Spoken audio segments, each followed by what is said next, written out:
श्रीमद् भगवद गीता विश्व के प्राचीनतम आध्यात्मिक ग्रंथों में वर्तमान युग में भी अपनी सर्वाधिक पहचान बनाए हुए है। जितनी टीकाएं, जितने अधिक अनुवाद श्री कृष्ण द्वारा उच्चारित इस ग्रंथ के हुए हैं, उतने किसी अन्य ग्रंथ के हुए हों ऐसा दिखाई नहीं पड़ता। हम जीवन के मूल्यों को भूलकर अपने स्वार्थ की पूर्ति के लिए औरों के साथ साथ अपनी व्यक्तिगत जिंदगी को भी परेशानियों में डाल अशांत जीवन व्यतीत कर रहे हैं। शारीरिक सुख सुविधाओं के लिए रिश्ते कुर्बान हो रहे हैं, समाज मूल्यों को भूल रहा है और चरित्र हनन हो रहा है। हम यह भी देख रहे हैं कि संसार परमाणु युद्ध की ओर रफ्तार से दौड़ रहा है। ऐसे में मुझे लगता है श्रीमद् भगवद गीता जी का ज्ञान समस्त मनुष्यों को सही राह दिखाकर सारे संसार को दुख और अशांति से मुक्ति प्रदान कर सकता है। शायद भगवान कृष्ण चाहते हैं कि मैं इस संदर्भ में कुछ करूं, इसलिए ही मुझ पर परमात्मा की असीम कृपा हुई जो मैं श्रीमद् भगवद गीता जी का अनुवाद कर पाया और मेरी पुस्तकें हिंदी, सिंधी और अंग्रेजी में प्रकाशित हुई हैं। अब मैं आपके सामने श्रीमद् भगवद गीता के श्लोक उच्चारण और अनुवाद के साथ प्रस्तुत कर रहा हूँ। मैं श्रीमती राजी शेखरन जी का आभारी हूँ जिन्होंने श्लोकों को अपनी मधुर आवाज दी है। मैं आपसे एक प्रार्थना और करना चाहूँगा कि आइए हम मिलकर अपने परिवार और चिर परिचित व्यक्तियों को श्रीमद् भगवद गीता जी का ज्ञान ग्रहण करने के लिए प्रेरित करें, ताकि वे भी अपने जीवन में परिवर्तन लाकर सुख, शांति और प्यार भरा जीवन व्यतीत कर सकें। ईश्वर की हम सब पर कृपा बनी रहे। धन्यवाद। ओम नमो भगवते वासुदेवाय। ओम श्री कृष्ण परमात्मने नमः। अथ श्रीमद् भगवद गीता प्रथमोऽध्यायः। अर्जुन विषाद योगः। धृतराष्ट्र उवाच धर्मक्षेत्रे कुरुक्षेत्रे समवेतायुयुत्सवः मामका पांडवाश्चैव किमकुर्वद संजय। कुरुक्षेत्र धर्म क्षेत्र में कौरवों की सेना और पांडवों की सेना युद्ध के लिए आमने सामने खड़ी थी। धृतराष्ट्र ने कहा, हे संजय, धर्मभूमि कुरुक्षेत्र में युद्ध की इच्छा से एकत्र हुए मेरे पुत्र और पांडु के पुत्र क्या क्या कर रहे हैं? संजय उवाच दृष्ट्वा दु पांडवानीकं व्यूढं दुर्योधनस्तदा आचार्यमुपसंगम्य राजा वचनमब्रवीत्। संजय ने कहा, हे राजन, राजा दुर्योधन पांडु पुत्रों की सेना की व्यूह रचना को देखकर आचार्य द्रोणाचार्य के पास जाकर कुछ कह रहे हैं। पश्यैतां पांडुपुत्राणाम् आचार्य महतीं चमुं व्यूढां द्रुपदपुत्रेण तव शिष्येण धीमता। हे आचार्य, पांडु पुत्रों की इस विशाल सेना को देखिए ध्यान से, जिसे आपके बुद्धिमान शिष्य द्रुपद पुत्र ने सजाया है कौशल से। अत्र शूरा महेश्वासा भीमार्जुन समायुधि युयुधानो विराटश्च द्रुपदश्च महारथः दृष्टकेतुश्चेकितान् काशीराजश्च वीर्यवान् पुरुजित्कुन्दिभोजश्च शैभ्यश्च नरपुङ्गवः युधामन्युश्च विक्रान्त उत्तमौजाश्च वीर्यवान् सौभद्रो द्रौपदेयाश्च सर्व एव महारथाः। इस युद्ध में भीम तथा अर्जुन समान अनेक वीर धनुधर हैं। युयुधान, विराट और द्रुपद जैसे महान योद्धा भी हैं। इनके साथ दृष्टकेतु, चेकितान तथा काशीराज जैसे महान वीर हैं। पुरुजित, कुंतीभोज तथा शैब्य जैसे मनुष्यों में श्रेष्ठ योद्धा भी हैं। पराक्रमी युधामन्यु तथा अत्यंत शक्तिशाली उत्मौजा हैं। सुभद्रा का पुत्र और द्रौपदी के पुत्रों सहित महान योद्धा भी हैं। अस्माकं तु विशिष्टाये तान्निबोध द्विजोत्तमा नायका मम सैन्यस्य संज्ञार्थं तान् ब्रवीमि ते। भवान् भीष्मश्च कर्णश्च कृपश्च समिदिञ्जयः अश्वत्थामा विकर्णश्च सौमदत्तिस्तथैव च अन्ये च बहवः शूराः मदर्थे त्यक्तजीविताः नानाशस्त्रप्रहरणाः सर्वे युद्धविशारदाः। ब्राह्मण श्रेष्ठ, हमारी तरफ के विशेष शक्तिशाली योद्धाओं को भी जान लीजिए। मैं आपकी जानकारी के लिए सेना के योद्धाओं के बारे में बताता हूँ। मेरी सेना में सदैव युद्ध में विजयी रहे आप द्रोणाचार्य, भीष्म है, कर्ण है, कृपाचार्य, अश्वत्थामा, विकर्ण, सोमदत्त का पुत्र भूर्श्वा भी है। अन्य अनेक वीर शूरवीर हैं जो युद्ध विद्या में निपुण, अनेक शस्त्रों से सुसज्जित हैं और मेरे लिए जीवन बलिदान करने के लिए तैयार खड़े हैं। पर्याप्तं तदस्माकं बलं भीष्माभिरक्षितं पर्याप्तं त्विदमेतेषां बलं भीमाभिरक्षितम् अयनेषु च सर्वेषु यथा भागमवस्थिताः भीष्ममेवाभिरक्षन्तु भवन्तः सर्व एव हि। भीष्म द्वारा संरक्षित असीमित शक्ति हमारी सेना की और भीम द्वारा संरक्षित होकर भी पांडव सेना की शक्ति सीमित है। इसलिए आप सब अपनी जगह रहते हुए मोर्चों को संभाल लीजिए और निस्संदेह भीष्म पितामह की रक्षा कीजिए। तस्य संजनयन् हर्षं कुरु वृद्धः पितामहः सिंहनादं विनद्योच्चै शङ्खं दद्मौ प्रतापवान् ततः शङ्खाश्च भैर्यश्च पणवानकगोमुखाः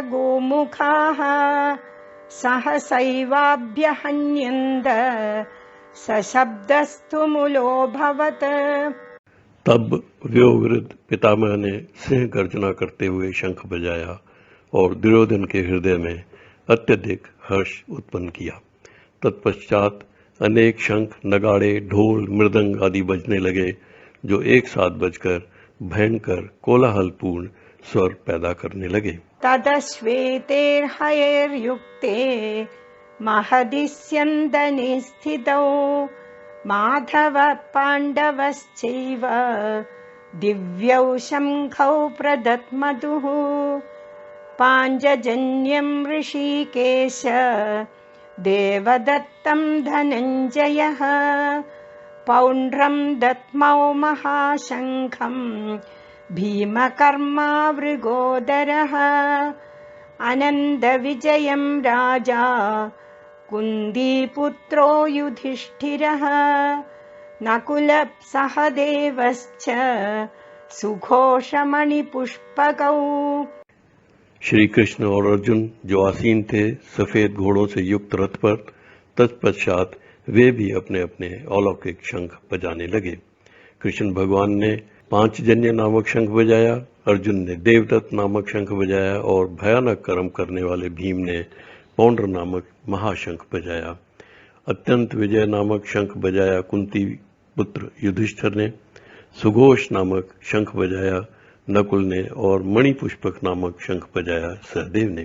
काश्यश्च परमेश्वास शिखण्डी च महारथः दृष्टद्युम्नो विराटश्च सात्यकिश्चापराजितः द्रुपदो द्रौपदेयाश्च सर्वशः पृथिवीपते सौभद्रश्च महाबाहु शंखान् दद्मुः पृथक् पृथक् सघोषोधार्तराष्ट्राणां हृदयानि व्यतारयत् नभश्च पृथिवीं चैव तुमुलो व्यनुनादयन् अथ व्यवस्थितान् दृष्ट्वा धार्तराष्ट्रान् कपिध्वजः। अलग अलग शंख बजाए श्रेष्ठ धनुष वाले काशीराज ने, महारथी शिखंडी एवं धृष्टद्युम्न ने तथा राजा विराट ने। शंख बजाया कभी न हारने वाले सात्यकी ने, राजा द्रुपद ने, द्रौपदी के 5 पुत्रों ने और बड़ी भुजा वाले सुभद्रा पुत्र अभिमन्यु ने शंख बजाया। गूंजेमान हो गई भयंकर ध्वनि पृथ्वी और आकाश में, जिसने धृतराष्ट्र के पुत्रों के हृदय में शोक उत्पन्न कर दिया। अर्जुन उवाच सेनयोरुभयोर्मध्ये रथं स्थापयमेच्युत यावदेतान्निरीक्षेऽहं योद्धुकामानवस्थितान् कैर्मया सह योद्धव्यम् अस्मिन् रणसमुद्यमे योत्स्यमानानवेक्षेऽहं य एदेऽत्र समागताः धार्तराष्ट्रस्य दुर्बुद्धे युद्धे प्रियचिकीर्षवः। हे राजन, पांडुपुत्र अर्जुन है आसीन हनुमान से अंकित पताका लगे रथ पर। अर्जुन ने धनुष उठाकर धृतराष्ट्र पुत्रों को तीर चलाने के लिए देखा और कृष्ण से कहा, रथ दोनों सेनाओं के मध्य खड़ा कीजिए। युद्ध भूमि में उपस्थित युद्ध की इच्छा रखने वालों को मैं देख सकूं और जान सकूं कि इस युद्ध में मुझे किन किन से एक साथ युद्ध करना है। युद्ध की इच्छा से खड़े योद्धाओं को जान लूं और दुर्योधन के हित में खड़े सभी को मैं पहचान लूं। संजय उवाच एवमुक्तो ऋषिकेश गुडाकेशेन भारत सेनयोरुभयोर्मध्ये स्थापयित्वा रथोत्तमम् भीष्मद्रोणप्रमुखतः सर्वेषां च महीक्षिताम् उवाच पार्थ पश्यैतान् समवेतान् कुरूनिति। संजय ने कहा, जब अर्जुन ने श्री कृष्ण से यह कहा तो श्री कृष्ण अर्जुन का रथ लेकर सेनाओं के बीच खड़ा किया और कहा, इन एकत्र कौरवों को तू देख।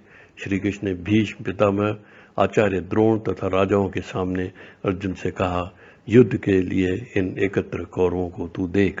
तत्रा पश्यत् स्थितान् पार्थ पितॄनथ पितामहान् आचार्यान् मातुलान् भ्रातॄन् पुत्रान् पौत्रान् सखींस्तथा श्वशुरान् सुहृदश्चैव सेनयोरुभयोरपि तान् समीक्ष्य स कौन्तेय सर्वान् बन्धून् अवस्थितान्। वहां प्रथापुत्र अर्जुन ने अपने ताऊ, चाचाओं, दादाओं, परदादाओं, गुरुओं, मामों, भाइयों, पौत्रों, पुत्रों, मित्रों को देखा। ससुरों को और शुभचिंतकों को दोनों तरफ की सेनाओं में अपने ही सभी संबंधियों को देखा।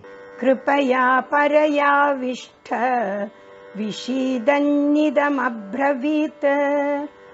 अर्जुन उवाच दृष्ट्वेमं स्वजनं कृष्ण युयुत्सुं समुपस्थितं सीदन्ति मम गात्राणि मुखं च परिशुष्यति वेबधुश्च शरीरे मे रोमहर्षश्च जायते गाण्डीवं स्रंसते हस्तात् त्वक्चैव परिदह्यते न च शक्नोम्यवस्थातुं भ्रमतीव च मे मनः। अर्जुन ने श्री कृष्ण से कहा, भावनाओं में बहकर अपनों को देखकर मेरे अंग शिथिल हो रहे हैं, रोंगटे खड़े होकर काया में कंपकपी पैदा कर रहे हैं, मुख सूखा जा रहा है, मेरी त्वचा आग सी तपकर जल रही है, गांडी धनुष हाथों से खिसकता जा रहा है, मैं शिथिल हो गया हूँ, मैं कुछ भी खड़ा होकर करने के असमर्थ हूँ। निमित्तानि च पश्यामि विपरीतानि केशव न च श्रेयोनुपश्यामि हत्वा स्वजनमाहवे न काङ्क्षे विजयं कृष्ण न च राज्यं सुखानि च किं नो राज्येन गोविन्द किं भोगैर्जीवितेन वा येषामर्थे काङ्क्षितं न राज्यं भोगा सुखानि च त इमेव स्थिता युद्धे प्राणां त्यक्त्वा धनानि च। माधव, मैं युद्ध में सब अशुभ होता देख घबरा रहा हूँ। इस संग्राम में अपनों को मारकर कुछ भी शुभ न होगा। हे कृष्ण, न तो विजय चाहता हूँ, न ही राज्य, और न ही मुझे सुखों की इच्छा है। हे गोविंद, ऐसे राज्य सुख अथवा इस जीवन से भी क्या मुझे लाभ होगा। आचार्या पितरः पुत्राः तथैव च पितामहाः मातुला श्वशुरात् पौत्राः स्याला सम्बन्धिनस्तथा एतान्न हन्तुमिच्छामि घ्नतोऽपि मधुसूदन अभित्रैलोक्यराज्यस्य हेतो किं नु महीकृते निहत्य धार्तराष्ट्रान्न का प्रीतिः स्याज्जनार्दन पापमेवाश्रयेदस्मान् हत्वैतानादतायिनः। गुरुजन, पितृगण, पुत्रगण, पितामह, मामा, ससुर, पौत्रगण, साले और सभी संबंधी मेरे सामने खड़े हैं। हे मधुसूदन, वे सभी भले ही मुझे मार डालें, मैं इन्हें मारना नहीं चाहता हूँ। पृथ्वी क्या तीनों लोकों के राज्य के लिए भी इन्हें मारना नहीं चाहूंगा। हे जनार्दन, धृतराष्ट्र के पुत्रों को मारकर कौन सी प्रसन्नता मिलेगी मुझे, बल्कि इनको मारकर तो मुझे पाप ही मिलेगा। तस्मान्नार्हा वयं हन्तुं धार्तराष्ट्रान् स्वबान्धवान् स्वजनं हि कथं हत्वा सुखिनः स्याम माधव यद्यप्येतेन पश्यन्ति लोभोपहतचेतसः कुलक्षयकृतं दोषं मित्रद्रोहे च पातकम् कथं न ज्ञेयमस्माभिः पापादस्मान्निवर्तितुं कुलक्षयकृतं दोषं प्रपश्यद्भिर्जनार्दन।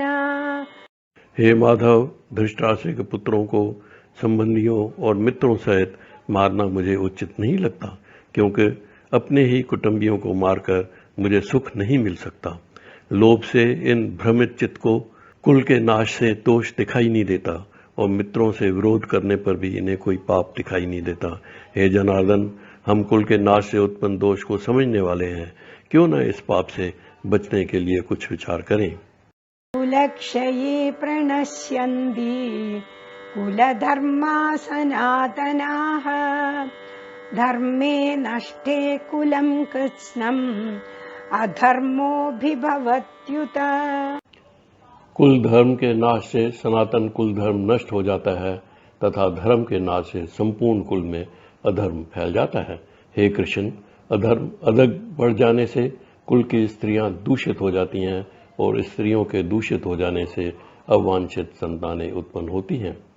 संकरो नरकायैव कुलघ्नानां कुलस्य च पतन्ति पितरो ह्येषां लुप्तपिण्डोदकक्रियाः दोषैरेतैः कुलघ्नानां वर्णसङ्करकारकैः उल्साद्यन्ते जातिधर्माः कुलधर्माश्च शाश्वताः। वांछित संतानों की वृद्धि से कुल में नर्क जीवन उत्पन्न हो जाता है। पिंडदान के समाप्त हो जाने से कुल के पितृ गिर जाते हैं। अवांछित संतानों के दुष्कर्मों से कुल परंपरा नष्ट होती है, और इन संतानों के दुष्कर्मों से कुल धर्म और जाति धर्म भी नष्ट हो जाता है। उत्सन्न कुलधर्माणां मनुष्याणां जनार्दन नरके नियतं वास भवतीत्यनुशुश्रुमा अहो बद महत्पापं कर्तुं व्यवसिता वयं यद्राज्यसुखलोभेन हन्तुं स्वजनमुद्यताः यदि मामप्रतीकारम् अशस्त्रं शस्त्रपाणयः धार्तराष्ट्रारणे हन्यो तन्मे क्षेमतरं भवेत्। हे जनार्दन, मैंने गुरु परंपरा में सुना है, जो कुल धर्म को नष्ट करता है ऐसे मनुष्य को अनिश्चित काल तक नरक में सहना पड़ता है। ओ, कितने आश्चर्य की बात है! हम महान पाप करने को तैयार हैं। हम राज्य सुख के लोभ से अपने प्रियजनों को मारने को आतुर हैं। अपनों को मारने का पाप किसी भी हालत में मैं कर नहीं पाऊंगा। मैं हार कर युद्ध में खुद उनके हाथों मर जाना चाहूंगा। संजय उवाच एवमुक्त्वार्जुनः संख्ये रथोपस्थ उपाविशत् विसृज्य सशरं चापं शोकसंविघ्नमानसः। संजय ने कहा, अर्जुन यह कहकर कंपित हृदय से सारे हथियार डालकर रथ के पिछले भाग में बैठ गए। ओम तत्सदिति श्रीमद्भगवद्गीतासु उपनिषत्सु ब्रह्म विद्यायां योगशास्त्रे श्रीकृष्णार्जुन संवादे अर्जुन विषाद योगो नाम प्रथमोऽध्यायः। ओम तत्सत श्रीमद्भगवद्गीता रूप उपनिषद ब्रह्म विद्या अंतर्गत योग शास्त्र में श्री कृष्ण अर्जुन संवाद का अर्जुन विषाद योग नामक पहला अध्याय समाप्त हुआ।